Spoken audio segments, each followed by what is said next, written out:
There's a ton of noise out there. So, how do you get decision makers to pay attention to your brand?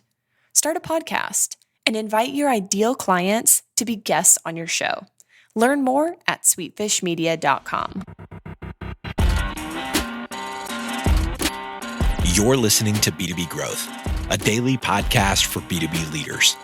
We've interviewed names you've probably heard before, like Gary Vaynerchuk and Simon Sinek, but you've probably never heard from the majority of our guests. That's because the bulk of our interviews aren't with professional speakers and authors. Most of our guests are in the trenches leading sales and marketing teams. They're implementing strategy. They're experimenting with tactics. They're building the fastest growing B2B companies in the world. My name is James Carberry. I'm the founder of Sweetfish Media, a podcast agency for B2B brands, and I'm also one of the co-hosts of this show. When we're not interviewing sales and marketing leaders, you'll hear stories from behind the scenes of our own business. We'll share the ups and downs of our journey as we attempt to take over the world. Just kidding. Well, maybe. Let's get into the show.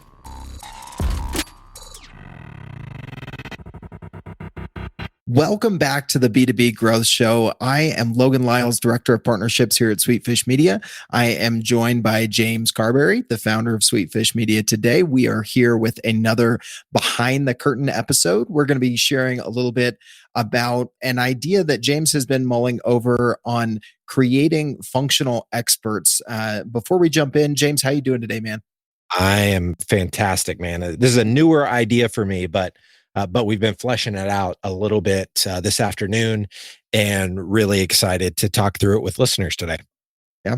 As you know, guys, the purpose of these behind the curtains episodes is to talk about, our business at Sweetfish, peel back the curtain a little bit to share some lessons in how we're learning, how we're growing. And to tee this up, one of the things that we've been doing for a few months now to focus on the professional and the personal development and growth of individuals on our team is to do a monthly book club. And it's really kind of the next level of that got us thinking about how can we create functional experts within our team. And so to let you know, what we're doing today is every month we have a book that the team is going through. We've read The 5 Dysfunctions of a Team. We've read Radical Candor. We're currently going through The 7 Habits of Highly Effective People. And so we're going through books that we feel like would be applicable across different functional roles within our company that have, some good benefits to multiple members of our team. But what we're trying to do next is, as you put it, James, create functional experts. So can you tell us your thoughts on kind of where we're going from creating kind of general resources for folks, and how do we move to that next level of really helping them sharpen their craft in each of their, functional roles in the team? Yeah. So like you mentioned, we're doing book club and we're talking about kind of high level leadership principles and productivity. And we're touching a lot of different types of learning in the book club. But as I started thinking today more about, I want our writers on our team to be some of the best writers in the world. I want our account managers on our team to be some of the best project managers on the planet. I want you and the sales team that you build out to be world-class in the profession of sales. And I want that for a couple of reasons. Obviously, it makes us better. It advances our business. If you've got an entire team that are full of functional experts, then you're going to deliver a service or a product that is far better than your competitors, and you're going to be profitable because of it. Mm-hmm. But the flip side of that, and really, it's honestly, this is the more exciting part to me, is you are setting people up. You're setting each person on your team up to have an amazing career. Because if the time that they spend with you, even if it's only a couple years, if they become world-class in their function, whether it be sales, marketing, customer success, account management, writing, then they are going to have a long career wherever they want to go. Maybe they, need to start making more money for their family, and your organization isn't at a place where you can provide that because you have poured into them and invested in them and made it a part of your environment and your organization to where it's this culture of continuous learning, continuous improvement, you have catapulted them in their career much farther along than they would have had they not worked for your organization. And I think, man, from a legacy perspective, if the legacy of Sweetfish can be that, we created functional experts that then went on to become world class at their craft to the point where they could earn, a lot more money working at, maybe larger companies or in another industry, or, like, I almost want to invest in people so much in that way, even if it means losing them a few years down the road, because they've gotten so good at their craft. And if we can create an ecosystem of cranking out leaders like that, not only developing them in leadership, but developing them in their specific skill set, man, I think that's a really powerful legacy to leave. So I think there are two specific things that you can do as an organization that I wanted to talk about. The first one is resourcing each individual on your team during onboarding. And that is going to be specific to their role.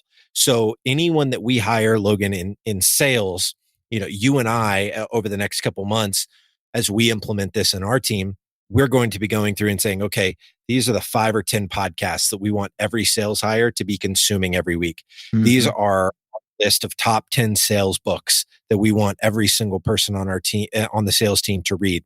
These are some white papers that we've come across, or some webinars that we've seen in the past that are going to turn every person on our sales team into an expert because of the resource, and obviously them being able to practice what they're learning in the role that they're in. So I want our writers to be world-class copywriters. So I just mailed 3 copywriting books to our full-time writer, because I want him becoming more and more of an expert in the craft of writing. Podcasts about writing, I need to be sending him all of these different resources for each different functional role. So I think it is the job of the leader in the organization, the leadership team, to determine, okay, what are these resources, and empowering each of the people on each of those teams to say, hey, these are the resources that we found have been most helpful, but we encourage you to go out and find more resources and add it to the pool, because we are not functional experts in project management. Say for our account management team, we want you to be the functional experts in account management.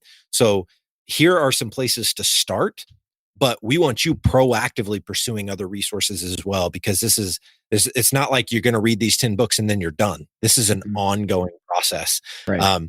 And so I think resourcing is hugely, hugely, hugely important. The second piece is accountability.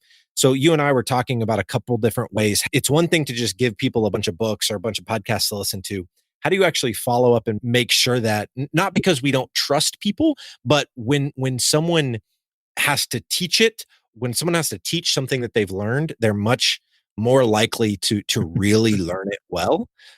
And it helps other people on their team. So I was thinking through, like, we do weekly one-on-ones. So every person on our team does a one-on-one with their direct supervisor. And if every week it is an expectation during that one-on-one that you share something with your direct supervisor that you learned that week, be it from a book or a podcast or a webinar or whatever, blog post, it could be anything, but constantly sharing with your supervisor what you are learning in your functional role. The other thing we've started doing, it's not an all hands meeting because it's not everyone on the team, but all of our AMs, our account managers, are getting together once a month now to go over new process rollouts and to just kind of build some camaraderie as a team. And so I think as we start to build, we're about to hire our second writer. So now we're going to have a writing team of 2 instead of just a writing team of 1. But I think on those monthly meetings that we do with our functional roles within our organization, having each of our account managers teach something to the rest of the group. Maybe we trade off every month. We haven't fleshed that out fully yet, but teaching it to your peers, teaching what you're learning to your peers, I think can have a really incredible impact as well, because you're obviously learning it for yourself, but you're accelerating the learning of everyone else on your team by sharing what you're learning. And the other, we've got 9 account managers currently. So you're learning not just what you're learning, but you're also now learning from 8 other account managers that are on a learning path as well. And so I just think it's going to accelerate how quickly we can create functional experts within our team by creating infrastructure and a culture around continuous learning and improvement, and then creating systems to make sure that that is happening on an ongoing basis. So between resourcing and accountability, I think you're going to find yourself with a team full of functional experts. Yeah. A couple things you said there, man, that I thought were just so poignant in the resourcing piece, right? So it's our job as leaders to create those go-to resources, be it podcast, books, blogs, whatever the case might be, but setting up the expectation that, hey, this is the resource pool as it is today, but we want you adding to this, like not just saying, hey, supplement it with your own learning, but hey, if you come across something that needs to be added to this list, even if it's just a Google Doc or however you operationalize that, setting that expectation for that new hire that, hey, this is a living list and this is something that you can help make better.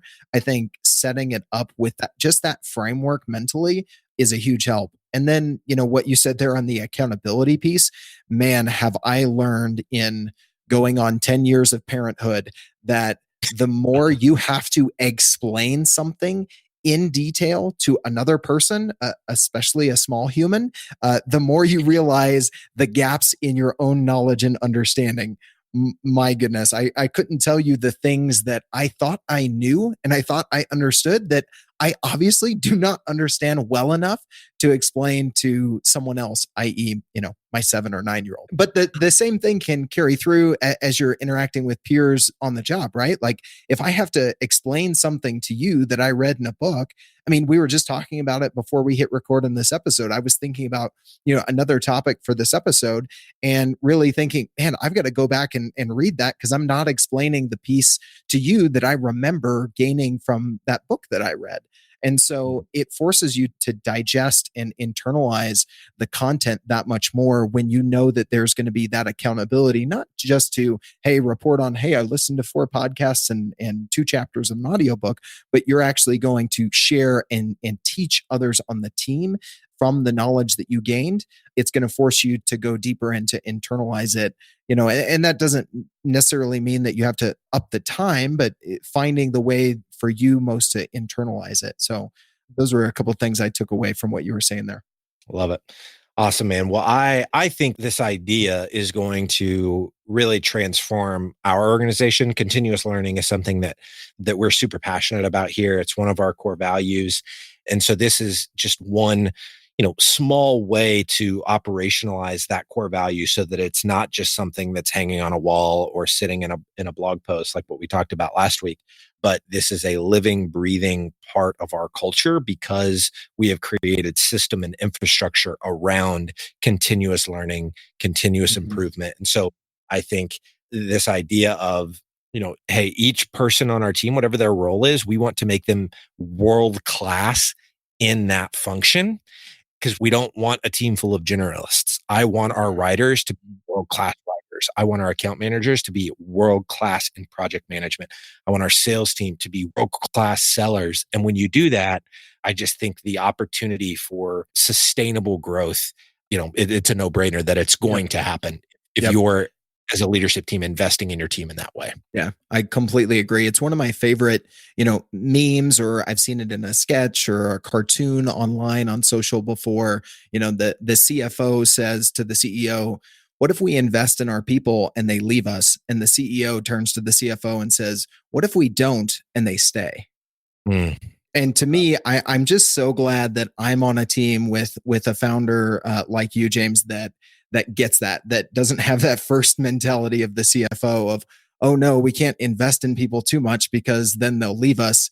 Because one, as you point to, when you look at the long game, there's benefit there. There is benefit while they are on your team. There's benefit as they go on and become a superstar, that they point back to their team, their time on your team, that still benefits your company in a very tangible way as well. So I love that. I love your thinking behind all of this.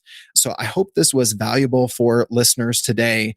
If anyone listening to this is not yet connected to James or I on LinkedIn, feel free to reach out to us, James Carberry and Logan Lyles on LinkedIn, or feel free to email us, James at Sweetfish Media or Logan at sweetfishmedia.com. Thank you so much for your attention, and we greatly appreciate you tuning in and sharing some of your time with us. Digital marketing agencies have a tough job. You have to stay on top of the latest marketing strategies for your clients and your agency. What if there was a way you could address both at the same time? Imagine your agency putting out content with greater quality and quantity. Envision bringing your clients a turnkey solution for one of B2B marketing's fastest growing media strategies, podcasting. You know, all those clients asking for your help with their account-based marketing efforts?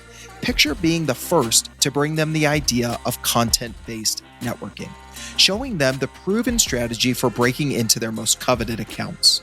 Here's the concept. Sweetfish Media is looking to work with a limited number of innovative agencies interested in a new partnership model. We produce a podcast for your agency. You introduce the power of podcasting and Sweetfish services to your clients. Everybody wins. Learn more at sweetfishpartners.com.